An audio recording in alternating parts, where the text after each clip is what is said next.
우리 함께 오늘 나누실 말씀은 골로새서 2장 6절부터 15절까지 말씀입니다. 골로새서 2장 6절부터 15절까지 말씀 우리 함께 보도록 하겠습니다.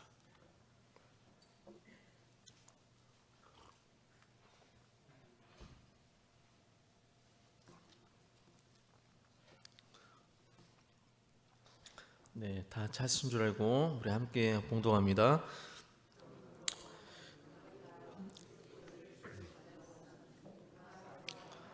그 안에 뿌리를 박으며 세움을 받아 교훈을 받은 대로 믿음에 굳게 서서 감사함을 넘치게 하라.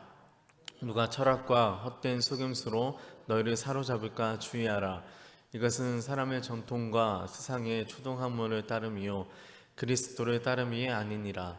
그 안에는 신성의 모든 충만이 육체로 거하시고 너희도 그 안에서 충만하여졌으니 그는 모든 통치자와 권세의 머리시라. 또 그 안에서 너희가 손으로 하지 아니한 할례를 받았으니 곧 육의 몸을 벗는 것이요 그리스도의 할례니라. 너희가 세례로 그리스도와 함께 장사되고 또 죽은 자들 가운데서 그를 일으키신 하나님의 역사를 믿음으로 말미암아 그 안에서 함께 일으키심을 받았느니라. 또 범죄와 육체의 무할례로 죽었던 너희를 하나님이 그와 함께 살리시고 우리의 모든 죄를 사하시고 우리를 거스르고 불리하게 하는 법조문으로 쓴 증서를 지우시고 제하여 버리사 십자가에 못 박으시고 통치자들과 권세들을 무력하여 드러내어 구경거리로 삼으시고 십자가로 그들을 이기셨느니라. 아멘. 아멘. 우리 지난번 골로새서 1장의 말씀을 통해 이 골로새 교회는 이 에바브라를 통해서 세워진 교회임을 말씀드렸습니다. 그리고 그 에바브라에게 골로새 교회에 대한 이야기를 듣고 바울이 이 골로새 교회 성도들에게 편지를 쓴 내용이 바로 이 골로새서입니다. 1장에서 바울은 골로새 성도들이 믿음과 사랑과 소망 안에서 이 아름다운 은혜의 삼중주를 이루고 있음을 칭찬하며 그들로 인해서 우리 주 예수 그리스도의 아버지께 감사하노라 라고 하며 격려를 보내었습니다. 그리고 그리스도인의 삶은 결국 감사임을 가르쳐주며 감사할 것을 강조하는데 이를 위해 내 안에 하나님의 말씀으로 충만히 채우고 또 하나님이 내 삶에 베푸셨던 그 은혜들을 기억하며 감사의 삶을 살아야 된다라고 말씀을 나누었습니다. 사랑하는 우리 수원교회 성도님들께서도 믿음과 사랑과 이 소망이라는 아름다운 은혜의 삼중주를 삶 가운데 이루시며 그래서 날마다 감사의 삶을 사시기를 우리 주님의 이름으로 간절히 축원합니다. 바울은 1장 뒷부분에 그리스도는 창조의 주가 되시고 구원의 주가 되시며 그리스도를 통해서 성취된 화평, 화목을 설명하며 복음을 가르쳐 줍니다. 서신 속에 이러한 교리적인 가르침들은 이 골로새 교회에 있었던 이단적인 공격과 잘못된 거짓 가르침을 염두에 둔 말씀들이었습니다. 바울은 골로새서 2장 3절에 내가 이것을 말함은 아무도 교묘한 말로 너희를 속이지 못하게 하려 합니다 라고 의도를 밝혔습니다. 그리고 바울은 오늘 본문인 2장 6절에서 7절에 이렇게 이야기했죠. 우리 6절 7절 다시 한번 읽겠습니다. 그러므로 너희가 그리스도 예수를 주로 받았으니 그 안에서 행하되 그 안에 뿌리를 박으며 세움을 받아 교훈을 받은 대로 믿음에 굳게 서서 감사함을 넘치게 하라. 아멘. 오늘 함께 핵심으로 나눌 말씀입니다. 에바브라에게 복음을 듣고 그리스도 예수를 주로 받아들였다는 사실에 대해서 언급하면서 그들이 예수를 주로 믿고 고백하며 받아들였으니 이제 그 안에서 행하라 라고 말씀하고 있는 것입니다. 예수에 대한 믿음이 있다면 그는 그리스도 예수 안에서 행하라 라고 말씀하죠. 그렇다면 그리스도 예수 안에서 행하라는 것은 무슨 말씀일까요? 예수 안에서 행한다 라는 것이 무엇이며 예수 안에서 무엇을 행해야 되는지 말씀하고 있습니다. 이 그리스도 예수 안에서라는 말씀은 결국 예수를 믿는 믿음을 가리킵니다. 그리스도 예수를 믿는 그 믿음을 가지고 행하라는 말씀이죠. 이 예수 안에서라는 말이 우리의 믿음의 행위가 뭔가 이 예수 안에서 내부적으로 가야 될 것 같지만 그 반대입니다. 예수를 믿는 우리의 믿음을 가진 성도는 그 믿음을 드러내고 밖으로 실천하는, 외부적으로 행하는 것들이 나타나야 하는 것입니다. 이 행하라는 말씀은 문자적으로 걷다, 걸어가다 라는 뜻인데 종종 동행하다 라는 의미를 갖기도 합니다. 예수 안에서 행한다 라는 것은 뭔가를 행하는 것도 있지만 결국 예수 안에서, 믿음 안에서 걸어가는 삶이다 라는 것이죠. 우리의 신앙생활이 다른 것이 아니라 매일매일 한 걸음 한 걸음 예수 그리스도의 주되심을 인정하며 살아가는 믿음의 여정이다라는 것입니다. 그리고 그 믿음의 여정 속에 나와 함께 하시는 그 하나님을 바라보며 동행하며 살아가는 것이다라는 것이죠. 우리가 잘 아는 에녹은 하나님과 동행하던 사람이었다라고 성경을 기록합니다. 하나님과 매일매일 함께 걸으며 살아갔기에 죽음을 보지 않고 하늘로 옮겨지는 특별한 은혜를 받았죠. 노아와 아브라함 역시 그들의 그 여정 속에 늘 하나님과 동행하며 걸어갔던 사람들이었습니다. 단순히 같이 걷는 것이 아니라 하나님과 교제하며 그분의 말씀에 귀 기울이며 그분의 말씀에 순종하며 그분의 말씀을 따르며 그들에게 놓여있는 그 믿음의 여정을 그렇게 말씀을 따라 하나님과 동행하며 한 걸음 한 걸음 하루하루 걸어갔다라는 것입니다. 성도의 삶은 믿음 이후 정착되고 유지되고 멈춰 있어서는 안 되는 것입니다.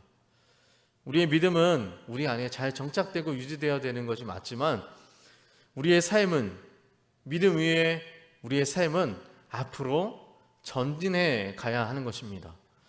우리의 신앙생활이 수동적으로 그 자리에 그냥 머물러 있기만 하면 결코 그리스도 예수 안에서 행하는 삶을 살아가기 어렵습니다.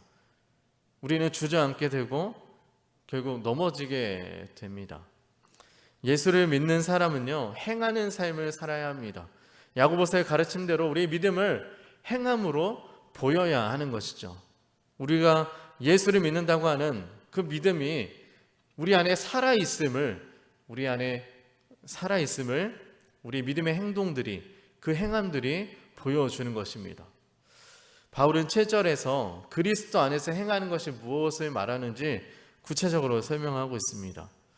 7절 말씀 다시 한번 보면 그 안에 뿌리를 박으며 세움을 받아 교훈을 받은 대로 믿음에 굳게 서서 감사함을 넘치게 하라 라고 말씀합니다. 바울은 7절에서 네 가지의 분사로 이것을 설명하고 있는데 첫 번째, 뿌리를 박으며 라는 단어를 사용합니다. 이 뿌리를 박으며의 단어는 완료형으로 사용했고 나머지 세움을 받아, 굳게 서서, 넘치게 하라, 이 세 가지는 모두 단어의 시제가 현재형으로 되어 있습니다. 그 의미는 골로새 교회 성도들이 복음을 받아들이고 그리스도를 주로 영접한 것은 과거에 일어난 사건이지만 그 예수를 믿는 그 믿음 안에서 성장해 가는 것, 행해져야 되는 것들은 계속해서 이루어져야 되는 현재 진행형임을 가르쳐 주는 것입니다. 그리스도 예수 안에서 행하는 자, 곧 성도는 그 안에 뿌리를 받고 살아가는 자들입니다. 이것이 바로 우리의 정체성을 드러내 주는 것이죠. 성도는 세상적인 철학이나 그런 가르침, 이단적인 가르침이 아니라 바로 그리스도의 그 복음에 뿌리를 내리는 자들이 되어야 합니다. 예수 안에 뿌리를 박는다는 것은 예수 안에서 인생의 기초를 다시 세우는 것입니다. 뿌리를 깊이 박을 때, 즉 기초를 튼튼히 세울 때 우리는 믿음 안에 행하며 나아갈 수 있는 것입니다. 그래서 뿌리 없는 부평초처럼 이리저리 세상 풍조에 밀려다니지 않아야 하는 것이죠. 그럼 뿌리는 뿌리 자신을 위해서 존재하는 것이 아니라 그 나무를 튼튼히 받쳐주고 그리고 영양분을 올려보내서 성장하도록 또 열매를 맺도록 돕기 위해서 존재하는 것입니다. 그러므로 이 뿌리가 흔들리고 든든히 세워지지 않는다면 이 나무의 생명이 흔들릴 수 있는 중요한 존재인 것이죠. 마찬가지로 이 예수를 믿는 이 믿음의 뿌리도 예수 안에서 우리가 든든히 박혀져 있어야 하는 것입니다. 나는 포도나무에 너희는 가지다 라고 말씀하셨는데 우리는 예수님 그 나무의 가지로 접붙임되어서 예수님 안에서 깊이 그리고 든든히 뿌리 박아 내림으로 그렇게 뻗어나가서 흔들리지 않는 예수님의 나무가 되어야 합니다. 그래서 예수 안에서 우리는 많은 열매를 맺으며 살아가야 하는 것이죠. 나무가 잎사귀를 내고 열매를 맺는 것도 너무나 중요하지만 무엇보다 나무의 생명은 뿌리에 있음을 기억해야 합니다. 예수 안에서 이 믿음의 뿌리가 아주 분명하고 깊이 박히도록 주님을 만나시고 주님을 경험하시고 그래서 주님께서 주시는 그 은혜 가운데 뿌리 깊은 나무가 요동하지 않듯이 흔들리지 않는 뿌리를 깊이 박힌 그 믿음을 소유하시기를 주님의 이름으로 간절히 축원합니다. 바울은 그 안에서 그렇게 뿌리를 박으며 예수 안에서 뿌리를 박으며 그 다음 두 번째로 세움을 받으라고 말씀하고 있습니다. 여기 세움을 받는다라는 것은 바울이 건축의 이미지를 빌려와서 설명하고 있는데 이것 또한 예수를 믿는 그 믿음의 견고함을 설명하고 있는 것입니다. 성도는 분명하게 믿고 흔들리지 않도록 강하게 세움을 받아야 하는 존재입니다. 우리 인생의 건축가이신 하나님께서 견고히 세워주시는 그 은혜를 우리에게 베푸실 줄로 믿습니다. 또 우리 주변에 보내주시는 여러 사람들을 통해 목회자들과 또 우리 그냥 중직자들, 우리 믿음의 동역자들을 통해서 우리의 믿음이 견고히 세워지도록 하나님이 도우십니다. 이러한 세우심의 은혜로 우리의 믿음이 날마다 견고해지고 무너지지 않도록 우리는 간구해야 합니다. 그래서 믿음의 견고한 그 믿음의 성을 쌓으며 날마다 승리하는 삶을 살아야 할 줄로 믿습니다. 그리고 세 번째로 바울은 교훈을 받은 대로 믿음에 굳게 서서라고 말씀하죠. 계속해서 뭔가 비슷한 이미지가 강조되고 있죠. 에바브라에게 또는 바울에게 복음을 듣고 교훈을 받은 대로 믿음에 굳게 서라는 것인데 여기 굳게 서서라고 번역된 단어의 원어는 확인을 받다라는 뜻을 갖고 있습니다. 인정을 받다, 확인을 받다. 그리고 이 단어는 법정에서 사용되는 용어인데 이 법정에서 진실을 확인받고 인정받듯이 성도는 하나님께 그의 믿음을 끊임없이 확인받고 인정받는 자가 되어야 한다라는 의미입니다. 매일매일 내 믿음이 흔들리지 않고 변하지 않으면 얼마나 좋겠어요. 우리는 순간순간 넘어지고 쓰러지는 연약한 존재잖아요. 목사인 저도 이런데 우리 성도님들은 어떠시겠어요? 그런데 어쩔 때 보면 이 성도님들의 믿음이 목사인 저보다 더 좋으신 것 같아요. 새벽마다 나와서 기도하시는 분들을 볼 때마다 또 주중에 이렇게 궂은 날씨에도 수요일마다 교회에 와서 주중에 나와서 예배 드리시고 또 기도하시는 분들, 또 오전에 우리 권사님도 아침 일찍 모이셔서 뜨겁게 기도하시고 이렇게 또 예배까지 참석하시는 그 모습들, 또 일주일 내내 피곤하실 텐데 교회에 와서 주일날 그렇게 봉사하시고 땀 흘리면 누가 주일날 와서 땀 흘리고 싶겠어요. 편하게 와서 예배 드리고 싶지. 그렇게 헌신하시고 섬기시는 그 성도님들을 보면 참 우리 성도님들이 믿음이 대단하구나, 참 너무나 그 신앙생활하는 모습들이 참 존경스럽고 또 사랑스럽고 대단하다라고 느껴집니다. 그렇게 우리 매일매일 내 믿음이 우리가 온전하고 하나님 보시기에 인정하시는 정말 부끄럽지 않은 그 모습이면 좋으련만 그렇지 못하기에 날마다 우리 주님 말씀 앞에 나를 비추며 나의 믿음을 점검하고 확인하고 그래서 주님이 인정하시는 분명한 믿음과 그런 신뢰를 쌓으며 세워나가기를 바울은 간절히 권면하고 있는 것입니다. 바라기는 저와 여러분의 믿음이 하나님 보시기에 인정받는, 하나님 보시기에 기뻐하시는 부끄럼 없는 모습으로, 그런 믿음으로 날마다 승리할 수 있기를 간절히 축복합니다. 7절 마지막에 보면은 감사함을 넘치게 하라 라고 말씀하고 있죠. 그리스도 예수 안에서 행하는 것은 감사하는 것이다 라고 결론 짓고 있는 것입니다. 여러분, 감사는요 그리스도인들의 삶의 특징이다 라고 말씀드렸습니다. 그래서 기쁜 일이 있을 때는 당연한 것이고, 어려운 일이 있을 때에도 감사하고, 슬픈 일이 있을 때에도 감사하고, 정말 내 삶 속에서 왜 이런 일들이 일어났지라고 인정할 수 없는 그런 어려움들을 만났을 때도 감사하고, 그렇게 감사하는 사람들이 바로 성도인 줄로 믿습니다. 이 목회자를 하면서 정말 많이 가는 곳이 바로 장례식장입니다. 평상시 사람들은 별로 이렇게 가보지 않을 장례식장을 참으로 많이 가죠. 거기 가면 믿는 사람들과 안 믿는 사람들이 너무나도 극명하게 구별이 됩니다. 빈소가 이렇게 여러 개 있잖아요. 방들이 여러 개 있는데 어느 곳에는 찬양 소리가 나고, 어느 곳에서는 정말 소름 돋을 만한 그런 인간이 낼 수 있는 정말 가장 처절한 그런 울음소리, 그런 곡소리가 나는 곳이 있습니다. 예수를 믿는 사람들은 슬픈 중에서도 눈물을 흘리면서도 하나님을 찬양하며 주님께 감사의 고백을 드리는 자들입니다. 믿지 않는 사람들에게는 사랑하는 이의 죽음 앞에 감사할 수 없죠. 죽으면 끝이고 이별이고 다시는 만날 수 없으니 슬픔과 눈물과 후회만, 미련만이 가득하기에 그렇게 올 수밖에 없는 것입니다.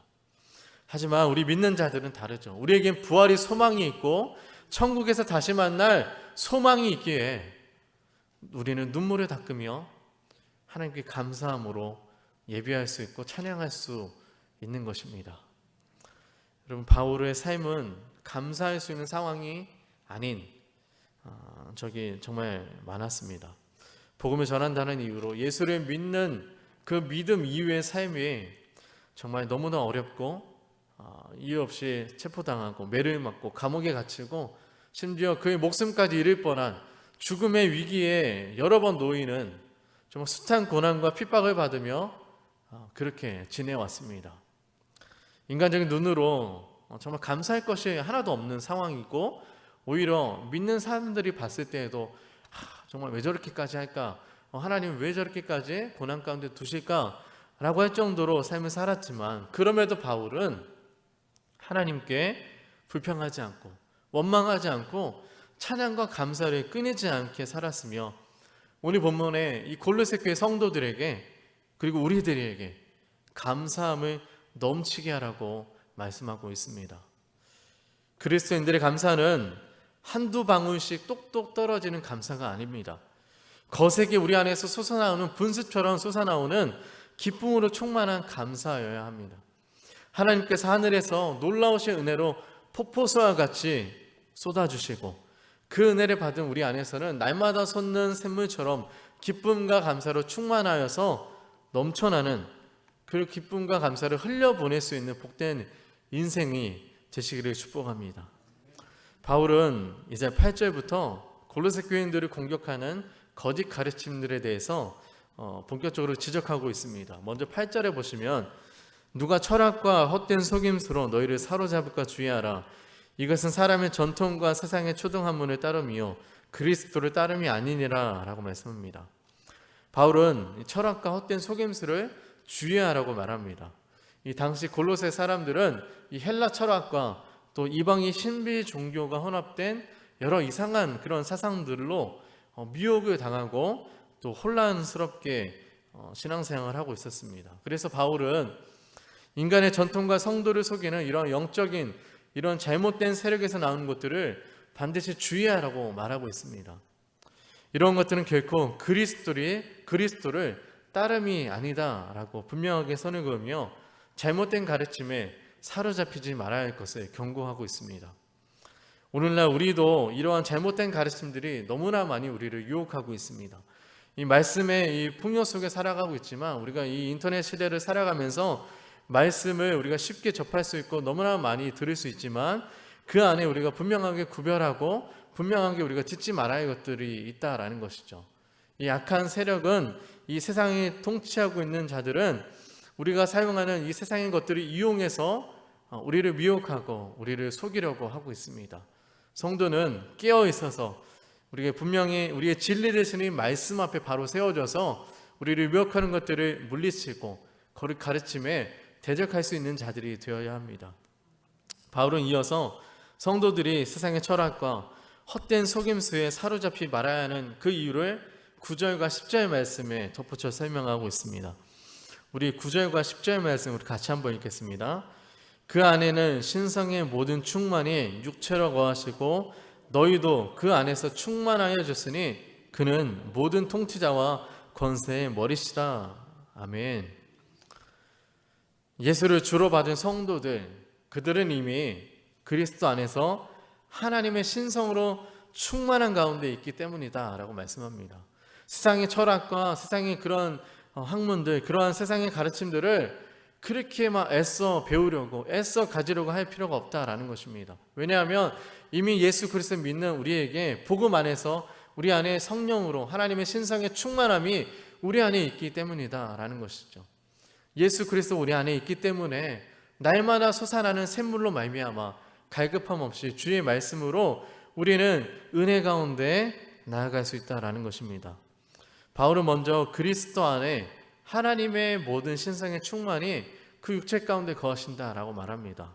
이것은 예수님이 육체를 입고 오셨지만 그냥 한 인간이 아님을 말씀합니다. 예수님 안에 모든 하나님의 신성이 충만하게 거하신다라는 것은 예수님이 땅 가운데 완전한 인간이시고 완전한 하나님으로 오셨다라는 것입니다.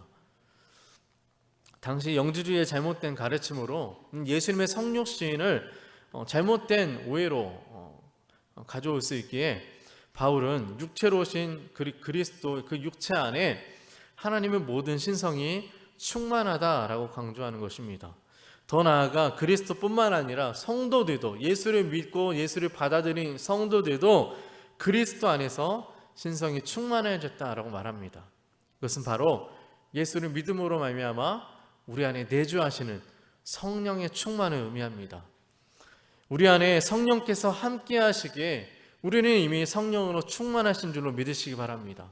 우리가 날마다 성령의 충만함을 구하고 있지만 그것은 우리가 우리 안에 뭔가 결핍이 되어 있고 성령이 우리 안에 충만하지 않기 때문이 아니라 우리 안에 계신 성령 하나님이 이미 우리 안에 충만히 거하고 계시고 은혜와 그 놀라운 역사들로, 능력들로 우리 안에 역사하시지만 우리가 그것을 깨닫지 못하고 믿지 못하기 때문이죠.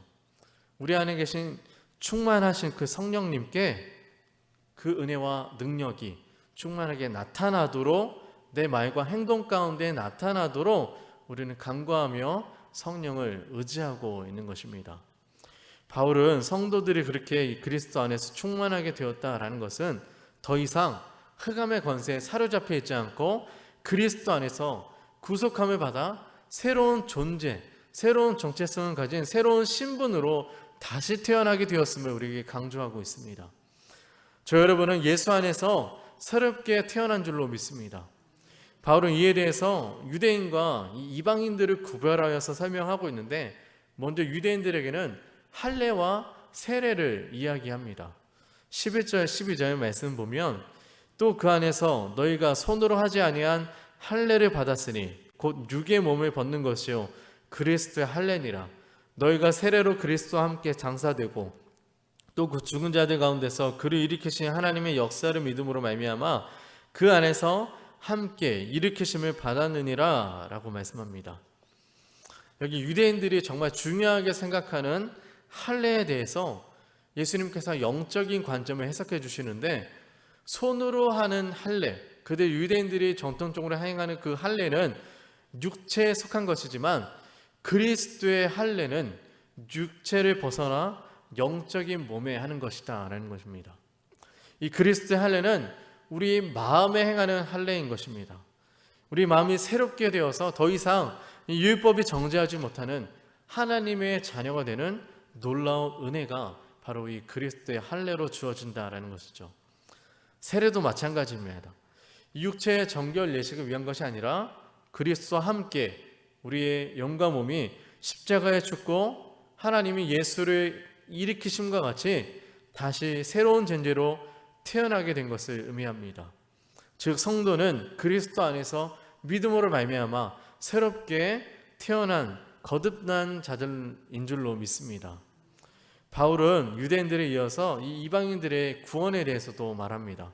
13절 말씀에 또 범죄와 육체의 무할례로 죽었던 너희를 하나님이 그와 함께 살리시고 우리의 모든 죄를 사하시고 라고 말씀하죠. 이방인들, 저 여러분들이 이방인들이었어요. 유대인들을 제외한 모든 사람들이 이방인들이죠. 이 이방인들은 범죄와 육체의 무할례로 영적으로 죽었던 자들이었습니다. 그러나 하나님은 유대인뿐만 아니라 모든 인류를 사랑하시기에 그 그리스도 안에서 모든 인류를 살리시고 그들의 모든 죄를 사하신 줄로 믿습니다. 하나님의 이 죄사함은 완전하십니다. 죄를 사하실 뿐만 아니라 하나님이 그 죄를 기억조차 않으신다라고 우리에게 약속하십니다. 바울은 이것을 오늘 14절 말씀에 채무증서를 없애버리는 것에 비유하며 설명하고 있습니다.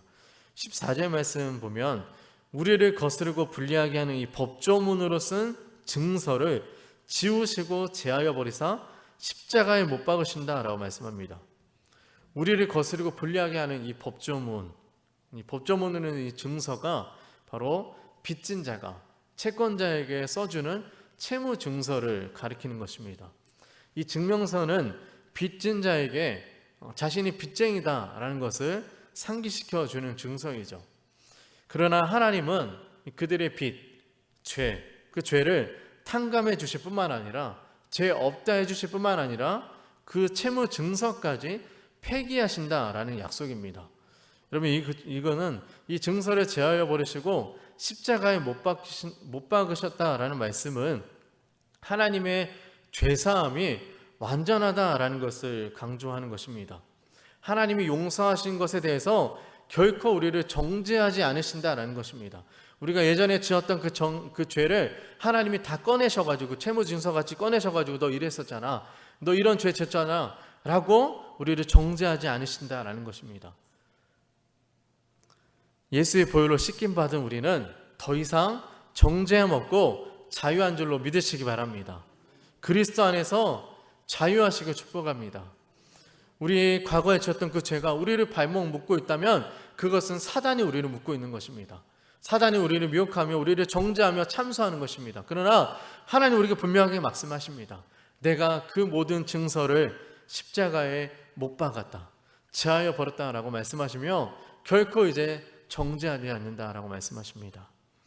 마지막 15절 말씀에 통치자들과 권세들을 우리 같이 한번 읽겠습니다. 통치자들과 권세들을 무력하여 드러내어 구경거리로 삼으시고 십자가로 그들을 이기셨느니라. 아멘. 아멘. 십자가로 우리 주님께서 이 세상의 통치자들, 악의 세력들, 이 악한 사단 마귀 권세들을 무력화시키시고 세상의 조롱거리, 구경거리로 삼으시고 승리하셨기에, 그들을 십자가로 이기셨기에 우리 그리스도인들은 예수 안에서, 그리스도 안에서 구원받고 자유 얻는 하나님의 자녀가 된 줄로 믿으시기 바랍니다. 우리 그리스도 안에서 성령으로 충만해진 자들입니다. 우린 그리스도 안에서 새 영, 새 신분, 새로운 존재가 된 줄로 믿으시기 바랍니다. 우린 그리스도 안에서 완전히 죄사함 받아 자유케 된 줄로 믿으시기 바랍니다. 그리스도 안에서 우리는 주님께서 십자가에 달려 죽으시고 부활하심으로 승리하신 듯이 우리도 승리케 된 자임을 믿으시기 바랍니다. 할렐루야. 아멘. 지난 주 수요일, 딱 수요일 우리 일주일 됐죠. 방송계에 큰 별이 졌습니다. 많은 이들이 슬퍼하고 그래서 추모했죠. 최장수 MC로 세계 기록까지 오른 전국 노래자랑의 MC, 그리고 국민 MC셨던 공인이 되신 송혜 선생님, 제가 그분의 추모 특집을 영상으로 보게 되었어요. 보게 되면서 또 이분의 장례식을 치르는 모습을 보게 되었는데 아마 여러분들은 많이 보셨을 것 같아요. 그런 모습들을 참 보면서 이분이 그래도 참 인생을 잘 사셨구나, 95세 인생을 살아오면서 그래도 참 잘 살아셨구나 라고 느끼게 되었습니다. 장례식을 보면 그 사람의 인생을 본다라고 하죠. 많은 이들에게 힘이 되었고 또 위로가 되었고 또 기쁨이 되는 삶을 사셨구나라는 것이 느껴졌습니다. 한 사람의 영향력이 참으로 대단한 것 같아요. 이분이 방송계의 가장 큰 어른으로서 또 많은 후배들에게 본이 되고 귀감이 되었다라고 합니다. 방송계뿐만 아니라 이분이 전국을 다니시면서 전국 팔도를 다니시면서 많은 사람들에게 웃음을 주고 또 기쁨을 주고 그렇게 고마운 분으로 많은 국민들이 기억하고 있는 것 같습니다. 이분이 크리스찬은 아니셨지만 참 크리스찬다운 삶을 사셨구나라고 생각됩니다. 많은 이들에게 힘이 되어주고 위로가 되어주고 많은 이들이 웃음 짓게 해주고 많은 이들이 힘을 얻을 수 있게 그렇게 한평생 어려운 일을 도우며 살았던 모습을 보며 우리 그리스도인들의 모습이 참 이래야 될 텐데 우리도 언젠가 마지막을 맞이하게 될 텐데 우리를 기억해 주는 사람들이 나를 어떻게 기억할까 생각해 보게 됩니다. 나도 이와 같이 많은 이들에게 힘이 되고 위로가 되고 또 기쁨을 주고 본이 되고 또 소망이 되는 그런 삶을 살기를 소망합니다. 그게 그리스도인들의 삶이 다른 것이 아니라 정말 그것이 정말 주님 보시기에 빛과 소금이 되는 삶인 것이고 그리스도 안에서 행하는 삶이 아닐까 생각해 보게 됩니다. 말씀 마무리하려고 합니다. 그리스도를 우리가 주로 받은 자들입니다. 예수 그리스도를 주로 받으신 줄로 믿습니다. 그렇다면 오늘날 우리 그리스도인들은 어떤 더 신령하고 더 놀라운 더 뭔가 우리를 자극시켜 줄 만한 그런 가르침을 그런 집회들 그런 예배들을 우리가 구할 때가 아니라 우리가 가르침을 받은 대로 우리가 예수 그리스도를 믿음으로 우리가 복음을 들은 대로 우리가 살 때입니다. 우리 사랑하는 수원성결교회가 94년의 역사를 가지고 있습니다. 우리 94년의 역사를 가진 우리 교회가 이제는 정말 이 지역을 향해서 이 나라를 향해서 온 세계 열방을 우리 마음에 품고 복음을 들고 예수를 믿는 그 믿음 가지고 이 구원에 대한 감격 이 하나만 가지고 있어도 됩니다. 이거 가지고 이제는 나아가야 할 때라고 생각됩니다. 언제까지 우리 안에서 우리가 교제하고 언제까지 우리가 우리 안에서 모이고 중요하죠. 교제하고 모이는 거 중요합니다. 힘을 얻어야 되니까요. 그런데 우리 안에 인풋이 있다면 우리 안에 이제는 아웃풋이 넘쳐나야 될 때 아닙니까? 94세면 이제 이 교회 우리 지방의 안에서 또 우리 한국 교회 안에서 어른이잖아요. 94년이 우리 한국 기독교가 100여 년 넘는 역사를 갖고 있는데 우리 교회가 94년이면 어른이잖아요. 어른이라면 어른답게 우리 교회가 그러한 믿음의 이 역할들을 잘 감당할 수 있는 우리 공동체 되기를 간절히 축복합니다. 간절히 소망합니다. 여러분 뭔가를 더 듣고 뭔가를 더 하는데 시간과 의미를 부여하기보다 그리스도 안에서 우리가 정말 뿌리기를 깊이 받고 굳건히 서서 새 삶으로 반응하는 삶의 예배, 삶의 실천과 삶의 행함이 우리 안에 날마다 일어날 수 있기를 간절히 소망합니다. 세상에서 담대하라 내가 세상을 이겼노라 말씀하신 그 예수님의 십자가에서 우리 또한 이미 승리했기에 그 승리를 가진 자로서 우리가 대장 되신 그 주님을 의지하며 예수 안에서 우리가 그 안에서 은혜와 능력 가운데 주저하지 말고 믿음으로 행하며 사랑하며 용서하며 섬기며 그렇게 행하며 살아갈 수 있는 저 여러분 될 수 있기를 예수님의 이름으로 간절히 축원합니다.